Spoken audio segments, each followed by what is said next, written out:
Assalamualaikum warahmatullahi wabarakatuh, serta selamat pagi Bapak Presiden, Bapak Jokowi, serta saudara-saudaraku, Bapak Ibu, bangsa dan setanah air. Bersama ini saya ingin menyampaikan judul pada Bapak Presiden dengan judul begini. Jokowi akhirnya akui Indonesia akan menyusul Sri Lanka. Ya, itu judulnya. Jadi akhirnya Jokowi mengakui Indonesia akan menyusul Sri Lanka nasibnya. Jadi perlu diketahui beberapa waktu yang lalu, sekitar 2 minggu yang lalu ya, itu kan terjadi krisis di Sri Lanka, dan akhirnya Presiden Sri Lanka itu melarikan diri ke negara lain, seperti itu. Ini karena krisis ekonomi. Nah, dari situ kemudian saya dan teman-teman membuat analisa, terutama kalau saya dari kelistrikan, saya dan teman-teman ini dari kelistrikan ya, dari Indonesia Coalition Energy for Infrastructure itu, atau INVEST, itu menganalisa dari sisi kelistrikan, karena memang itu yang kami kuasai dan itu data yang lengkap kami kuasai mulai tahun 2000 sampai sekarang ini, Pak Presiden. Jadi ya ini yang akan saya sampaikan, bukan kemudian ngarang-ngarang, bukan. Saat itu kami menyampaikan suatu analisa tentang kelistrikan dan sebagainya ya. Kemudian paralel dengan itu Bapak Presiden menyampaikan bahwa kita enggak kok,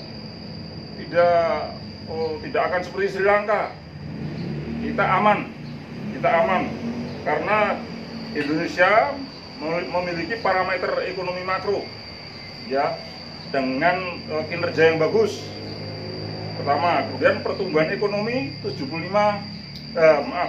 pertumbuhan ekonomi lebih besar dari 5,5%, lebih bagus dari negara lain. Kemudian rasio hutang per GDP lebih kecil dari 40%. Jadi jangan dibandingkan dengan Sri Lanka, jauh ini ya, nggak seperti itu. Bahkan negara-negara lain dari tetangga kita pun lebih bagus Indonesia daripada negara-negara yang lain. Nah seperti itu. Jadi ya saya senang juga mendengar statement-statement Bapak ini. Dan kemudian karena analisa-analisa saya yang seperti itu, yang memang dari dulu kami sudah memprediksi kalau PLN dikelola seperti ini, melanggar konstitusi, dibikin liberal seperti ini, tarif listrik suatu saat pasti akan naik. Nah, karena analisa-analisa kami seperti itulah, kemudian ya risikonya kami keroyok oleh besar-besar istana, kira-kira seperti itu. Wah, ya dikatakanlah ekstremis lah, radikal, kadrun. Wah ini saya sendiri nggak ngerti apa yang disebut kadrun oleh mereka itu. Apa itu kadrun? Cuman yang saya ingat persis, istilah kadrun ini munculnya sekitar ya waktu saya masih SD lah, sekitar tahun 63, 64, 65 menjelang meletusnya G30 SPKI itu, istilah kadrun ini muncul waktu itu. Dan ini dihembuskan oleh kader-kader PKI saat itu yang memang ya anti-Islam. Nah, saya nggak tahu apa kemudian saat ini PKI muncul lagi, saya nggak tahu.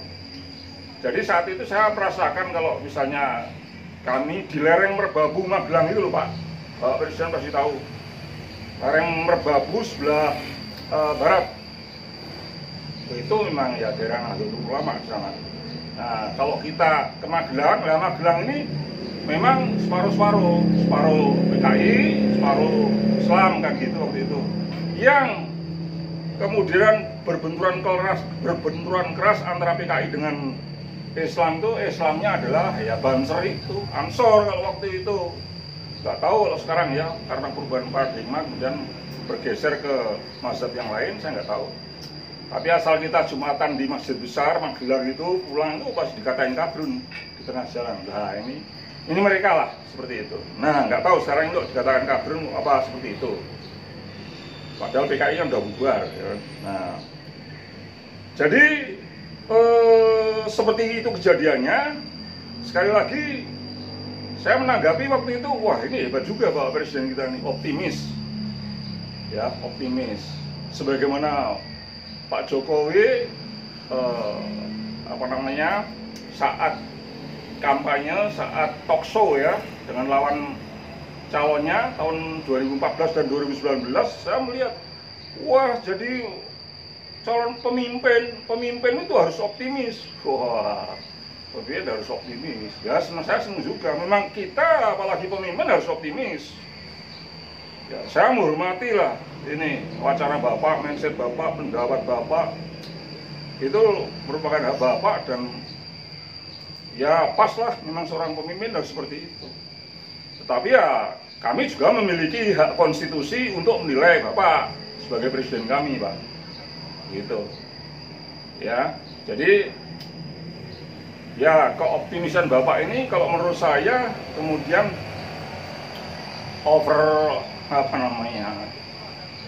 terlalu over ya. Jadi apakah hitung-hitungannya masuk atau tidak begitu loh. Jadi mestinya optimis itu juga dengan perhitungan, bukan asal kemudian melangkah, Pak. Kami melihat ya, Bapak Presiden, untuk kelistrikan saja. Apakah kemudian proyek 35.000 megawatt itu optimis? Kalau menurut saya itu ada barisan di belakang Bapak itu yang memprovokasi, yang memang mencari proyek. Ya, mencari proyek. Jadi presidennya digilik-gilik supaya kemudian mencetuskan proyek 35.000 power station PLN. Wah, 35.000 megawatt. Wah, itu kan berapa ratus triliun itu, ratusan triliun itu kalau dirupiahkan. Seperti itu. Dan faktanya sekarang ini bahwa bisa lihat itu di majalah Gatra tanggal 21 September 2021. Kelistrikan di Indonesia ini sudah overlapping, udah oversupply maksud saya.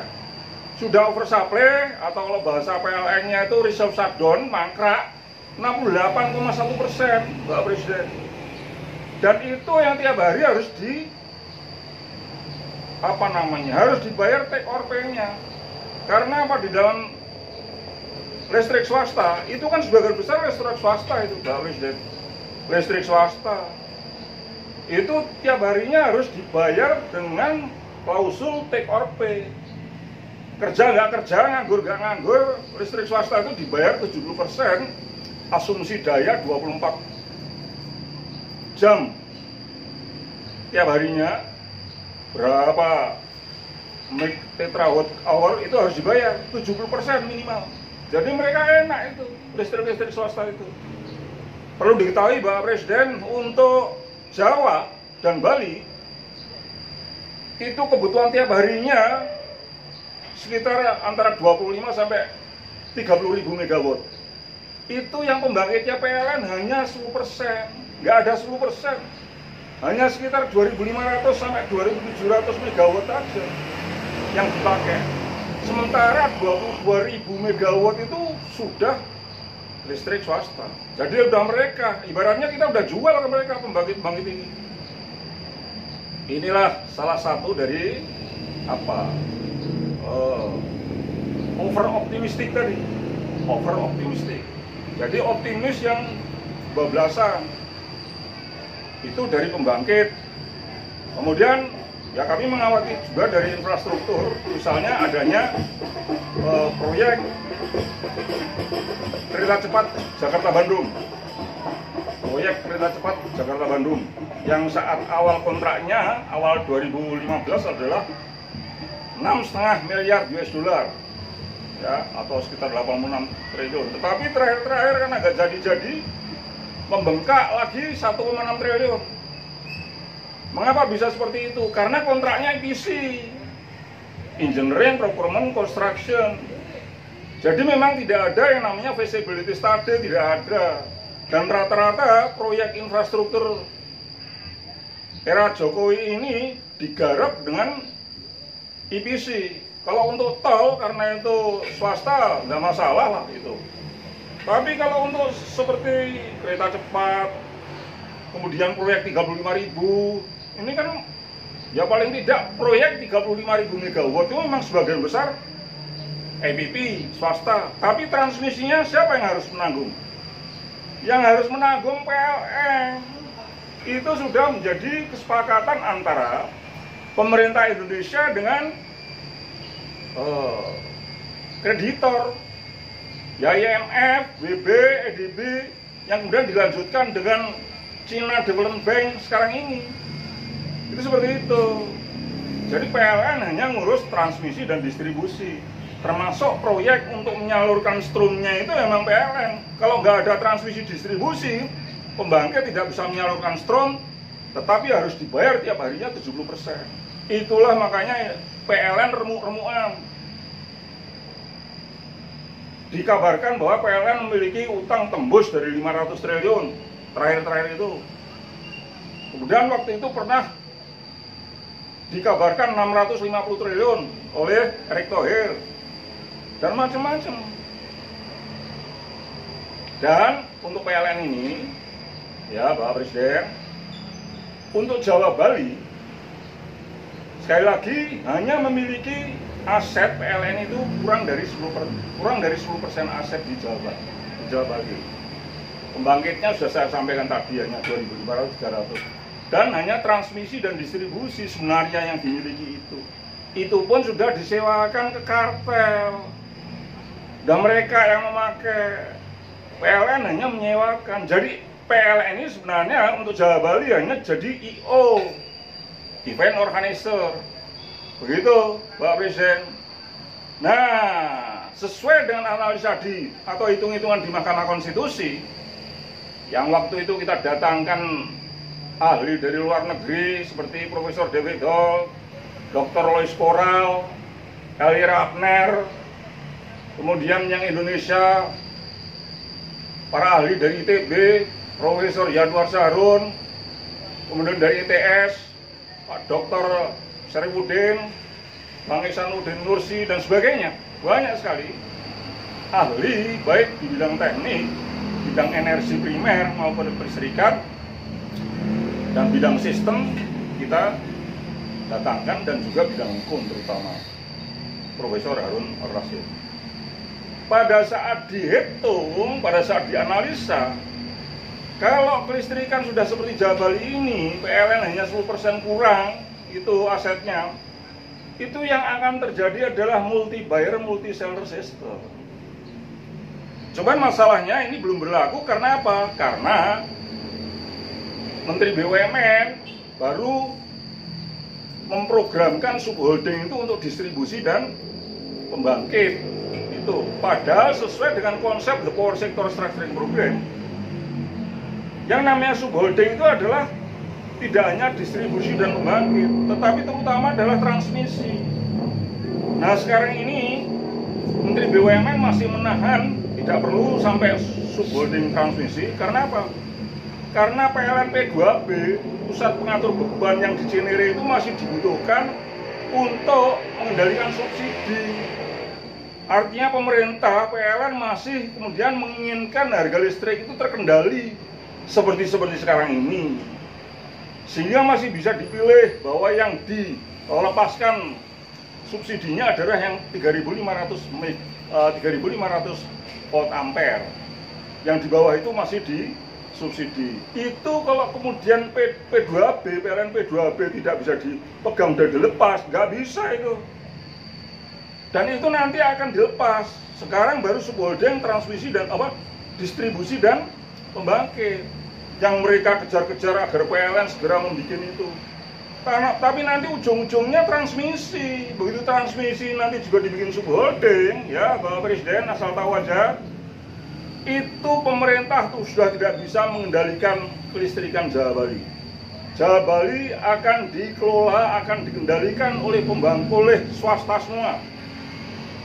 Pembangkitnya ya sudah semuanya swasta, biaya operasinya itu ditentukan oleh pembangkit dan retailnya oleh Dahlan Iskan mulai 2010 sudah dijual. Jadi pemerintah PLN sudah tidak mengendalikan lagi, apalagi PLN ini kan cuma IO, hanya ngurus, ya IO lah, IO itu kan kalau orang mantenan, kemudian IO itu kan tugasnya hanya nyewa gedung mana yang pas, kemudian dia minta duit ke bosnya, kemudian bikin panggungnya, ngatur cateringnya, ngatur acaranya. PLN pun demikian, hanya ngatur hari ini pembangkit-pembangkit mana saja yang dioperasikan, kemudian ini di mana, ke Bandung berapa megawatt, ke Surabaya berapa megawatt, ke Jakarta berapa megawatt. Itu kerjaan IO PLN, tetapi dia udah gak memiliki aset kecuali aset transmisi saja kok. Transmisi itu gak ada apa-apanya, itu tulang itu ibaratnya. Kalau daging ayam itu tulangnya, tapi daging-dagingnya sudah mereka semua. Seperti itu yang terjadi Pak Presiden. Nah, kalau kemudian subsidinya transmisi sudah dijadikan subholding, kemudian P2B menjadi lembaga independen yang ngurus sistem dan ngurus pasar, maka semuanya akan dikendalikan oleh swasta. Begitu. Artinya exclusive right, sifat alami dari exclusive right, monopoli alamiah yang tadinya dipegang oleh PLN, monopoli tersebut akan pindah ke swasta. Suka-suka swasta itu, yang penting demandnya jelas. Demand PLN, demand listrik itu jelas. Siapa yang nggak butuh listrik sekarang? Dari yang kaya sampai miskin semuanya butuh listrik. Yang nggak kuat bayar listrik nanti akan terjadi seperti Filipina. Pakai teplok, sentir, lilin, brincong, upet, oncor dan sebagainya. Itu yang akan terjadi. Hukum kapitalis yang akan berjalan. Yang kaya semakin kaya, yang miskin silahkan mati. Itulah kira-kira. Dan ini Bapak sudah declare. Bapak menyampaikan, saya lihat itu di sebuah postingan dari nggak tahu siapa yang posting. Bapak sedang mengadakan pengarahan kayaknya, pengarahan oleh nggak tahu departemen apa. Kemudian disampaikan, sekarang ini kemarin aku tanya ke Sekjen PBB, ke presiden mana, presiden A, presiden B, C, dan yang gede-gede disebut, bahwa dunia itu sekarang krisis. Loh, beberapa hari sebelumnya Bapak bilang, wah aman-aman saja kok, Indonesia ini aman-aman saja kok, terkendali, parameter ekonomi makro bagus, pertumbuhan ekonomi di atas 5,5%, rasio hutang terhadap GDP di bawah 4%, itu kan bagus semua itu. Hanya kira-kira seminggu 2 minggu. Kalau sekarang sudah berubah, oh ini dunia, bukan Indonesia loh. Ya perkara dunia, tapi kan Bapak selama ini membiarkan juga kelakuan anak buah Bapak yang saya tahu di kelistrikan yang berpotensi menimbulkan krisis. Ini juga tidak bisa terelakkan. Ya terus terang saja ini proyek 35.000 ini kan Pak Yusuf Kala, ya kan, Luhut Binsar Panjaitan, Erick Thohir, situ dompleng semacam Dahlan Iskan dan sebagainya. Ini personel-personel yang membantu Bapak ini kan harusnya menjaga supaya tidak terjadi ini yang namanya liberalisasi listrik. Dan itu tidak terjadi kalau mereka itu konsisten dengan putusan MK, dengan konstitusi. Dan ini tidak, mereka ikut bisnis, ikut tanam saham di Senhua lah, ikut tanam saham di Paiton Energi lah, ikut tanam saham di Bimasena Power Indo, dan kakaknya jadikan direktur utama itu, Erick Thohir itu. Ini seperti ini gimana? Gak bisa. Rakyat mau mengadu ke siapa sekarang? Semuanya udah seperti itu, sudah gak bisa dikendalikan. Swasta itu hukumnya supply and demand. Kamu butuh aku supply, kamu gak butuh ya sudah goodbye. Kan gitu kira-kira. Ini yang terjadi untuk listrik itu seperti itu. Sehingga bila ini nanti dilepas subsidinya, subsidi listrik per tahunnya mulai 2020 itu antara 200 sampai 300 triliun, Pak Presiden. Tolong Bapak cek itu. Jangan mau dikibirun PLN itu yang katanya untung 5,95 triliun, untung 13,7. Ah, bullshit itu. Di atas kertas semuanya rekayasa. Cek, nanti akan ketahuan saat subsidi listrik dilepas. Dan semuanya akan diserahkan oleh kartel listrik swasta. Terserah. Jadi berapa mereka akan membuat biaya operasional. Ini yang menentukan kan biaya operasional. Oh, biaya operasional kelistrikan itu berapa? Itu mereka. Sekarang biaya operasional kelistrikan masih dianggap di bawah 2.000. Dan itu kan karena ada subsidi. Tapi begitu serahkan mereka, wah suka-suka mereka. Dan kita bisa apa? Ya seperti kalau kita di tepi hutan, biasanya pecel lele hanya harganya katakanlah 20.000 per bungkus. Di tepi hutan nggak ada saingan, bisa 50.000 per bungkus. Ini pun juga, ini kan dari monopoli. Monopoli sudah berpindah ke mereka. Mereka sudah bersatu. Diharapkan apa dari monopoli? Ini kan cita-citanya para konseptor liberal kelistrikan ini kan, nanti kalau sudah dibikin mekanisme pasar bebas bisa bersaing. Siapa bilang bersaing? Mereka bersatu. Dari pembangkit sampai retailnya itu bersatu. Kemudian menentukan harga bersama-sama. Jakarta seperti di sebuah kota, katakanlah, wah, liberalkan. Tapi kalau armada otobusnya itu bersatu, armada angkotnya bersatu, kita tentukan aja sekian. Itu peraturan nanti hanya tinggal peraturan. Karena pemerintah negara tidak menguasai lagi instalasi kelistrikan. Ini melanggar putusan MK. Putusan MK itu adalah nomor 001/1/2003/PUU/P 2003 tanggal 15 Desember 2004. Ini ya putusan MK. Dan putusan MK nomor 11/PUU/13 Romawi /2015 tanggal 14 Desember 2016. Ini nggak boleh itu yang namanya unbundling itu. Kemudian pembangkit celukan bawang oleh Huadian, Bimasena Porindo oleh Boy Thohir dan kawan-kawan, Senhua di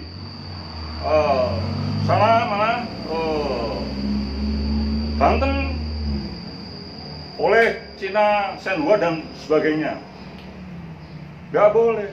Terus kemudian transmisinya tetap PLN, disewa tapi pemeliharaan aja PLN. Retailnya sudah Dahlan Iskan, Tommy Winata, James Riyadi, Prayogo Pangestu, udah semua, sudah mereka. Itu sudah nggak bisa dikendalikan oleh seperti itu. Nah ini melanggar putusan MK itu, melanggar putusan MK. Putusan MK sudah diputuskan tidak boleh atau sudah kemudian membatalkan undang-undang kelistrikan itu, ya sesuai dengan yang saya bacakan tadi. Setelah undang-undang kelistrikan pasal-pasal unbundlingnya itu dibatalkan, pemerintah malah mengeluarkan Perpres. Ya, jadi setelah putusan MK nomor 11 PUU 13/2015 itu dibacakan, diputuskan pasal unbundling kemudian nggak boleh berlaku, kemudian muncul Perpres nomor 44 dari 2016 tentang perusahaan terbuka tertutup. Intinya nggak pakai undang-undang nggak apa-apa, ada Perpres kok, nggak kan aneh. Undang-undang udah dibatalkan, tuh keluar anaknya. Dari mana ini rumusannya ini? Nyantolnya kemana Perpres ini? Kemudian malah muncul lagi Perpres nomor 32 tahun 2020. Intinya PLN bisa dijual sekarang. Lah akhirnya bancaan lah mereka. Ini semua atas intervensi anak bapak-bapak itu ya, Pak JK, Pak Luhut, Dahlan Iskan, Erick Thohir. Itulah mereka itu yang memfasilitasi. Kemudian mereka ikut main juga di pembangkit maupun retail. Ini yang bikin rusak seperti ini, gitu loh. Jadi Bapak selama ini, oke lah, kemudian terjadi krisis, alasannya macam-macam, tapi untuk PLN sudah dirusak duluan. Ada krisis, nggak ada krisis, begitu subsidi dicabut, wah akan terjadi lonjakan listrik. Kalau di luar negeri itu, di Kamerun itu waktu itu ada pengamat dari Belanda, cewek itu pas saat peak load itu bisa 11 kali lipat dari tarif biasa. Itu yang terjadi kalau listrik kemudian diliberalkan. Listrik mestinya sesuai dengan amanah saat dibentuknya. Nah ini sedikit saya ke belakang nih. PLN ini dibentuk atas prakarsa para founding fathers yang waktu itu antara tokoh nasionalis dengan tokoh Islam masih kompak. Ya, nasionalisnya memang pemegang pemerintahan Bung Karno Bung Hatta. Tokoh Islamnya itu Pak Kasman Singodimedjo itu kan tokoh Masumi itu. Itu yang menggalang para pekerja listrik untuk disandera itu. Perusahaan-perusahaan listrik itu kemudian dinasionalisasi menjadi perusahaan jawatan gas dan listrik negara. Ini mindsetnya atau ideologinya itu etatisme. PLN jadikan infrastruktur. Begitu. Nah, itu etatisme nasionalis itu bagi yang ideologinya nasionalis. Yang Islam seperti Pak Kasman Singodimedjo ini ya ideologinya takjul furud Islam. Ada intersection antara Islam dan nasionalis tadi yang sama-sama kerakyatan masih menyatu seperti itu. Tapi ya karena kesini kemudian diprovokasi PKI itu kemudian terpecah belah nggak karu-karuan, ya sudah dengan marwah kemudian masuklah paham kapitalis. Nah itu jadi komunis sama kapitalis sama saja, sama-sama rusaknya itu. Ini ya, perlu Bapak ketahui aja. Sekali lagi karena ini tadi putusan-putusan MK itu dilanggar dengan nomor-nomor yang saya bacakan tadi, putusan MK-nya itu dilanggar. Artinya bahwa Presiden telah melanggar konstitusi. Ya kalau dalam waktu dekat ini, ya ini yang bicarakan Presiden. Setelah lagi gelap, susah. Ini dunia, ya apapun dunia sial, tapi ini sebenarnya tanggung jawab Presiden. Yang mestinya kalau mau seperti itu, ya dari awal sudah tidak memberikan suatu angin surga. Ya seperti presiden-presiden sebelumnya lah. Kalau kira-kira mau krisis itu ya memang kemudian, ayo kita kencangkan ikat pinggang, kan gitu. Ayo kita kencangkan ikat pinggang, kita prihatin. Tidak, oh enggak apa-apa kok. Indonesia bagus. Parameter ekonomi makro bagus, pertumbuhan ekonomi bagus, rasio hutang bagus, gak usah khawatir ini. Baru seminggu atau 10 hari sudah ini dunia akan gelap, dunia mau kemana? Ini saya informasi dari Sekjen PBB, yaitu Bapak lah. Itu apalagi kan Bapak sebagai kepala negara, sebagai presiden memiliki suatu struktur. Di mana struktur ini yang maksa kita ya harus tunduk lah bagaimana juga. Cuman bagaimana? Secara moral bagaimana? Ya kan? Apalagi membiarkan anak buah Bapak itu kemudian ngobyek malahan kan, cari keuntungan sendiri. Jadi saya ingatkan Bapak Presiden, memang tiap rezim itu ya ada kelemahan, ada kelebihan lah. Kalau zaman Bung Karno itu sebenarnya tak lihat sudah bagus lah. Ada berdikari, ada ini. Tapi kelemahannya kemudian ditunggangi PKI, seperti itu. Dan terjadilah itu peristiwa G30S itu. Orde Baru bagus juga lah, kemudian bisa menyelesaikan pemberontakan, kemudian. Nah, tapi kan selanjutnya ya bergeser dari yang tadinya sosialis ditunggangi PKI, saat Orde Baru ditunggangi oleh ini, kan? Oleh grupnya CIA itu, kemudian Freeport sana ini, kemudian lahirlah oleh Inter. Ya ini saling menunggang. Jadi dulu yang nunggangin Bung Karno PKI, era Pak Harto yang nunggangin ya apa kelompok-kelompok CIA, kelompok-kelompok mafia Bakerle dan seperti itu. Kroni-kroni lah istilahnya. Nah, yang sekarang ini Bapak ini ditunggangi oligarki loh. Hati-hati Pak. Jadi meskipun Bapak kemudian ya secara pribadi performa, tapi yang nunggangin ini yang akan kemudian mengacaukan jadi krisis sekarang ini yang nunggangin bapak itu grup oligarki itu. Jadi orang yang akan meruntuhkan kekuasaan itu adalah orang-orang yang di dekatnya, orang-orang di dekatnya yang mendukungnya. Bung Karno oleh yang mendukung waktu itu terutama adalah PKI, ya diruntuhkan oleh PKI. Orde Baru yang kemudian didukung oleh mafia-mafia ekonomi itu, yang mereka juga yang meruntuhkan, gitu kan, kroni-kroninya juga. Nah, yang sekarang ini itu oligarki yang saya sebutkan tadi, itu yang akan meruntuhkan Bapak. Itu kira-kira Bapak Presiden. Yang mohon maaf, kami terpaksa karena dasar-dasar hukumnya jelas. Ini Presiden Republik Indonesia telah melanggar konstitusi. Kami mengajak teman-teman, jangan kemudian diam, ini ada dasar hukumnya. Kalau kemudian terjadi krisis dan sebagainya, ya jangan ngamuk, membabi buta kesana kemarin, enggak. Ini ada dasarnya, kita bisa class action ini. Sesuai pasal 7A dan 7B Undang-Undang Dasar 45. Kira-kira seperti itu. Terima kasih. Wassalamualaikum warahmatullahi wabarakatuh.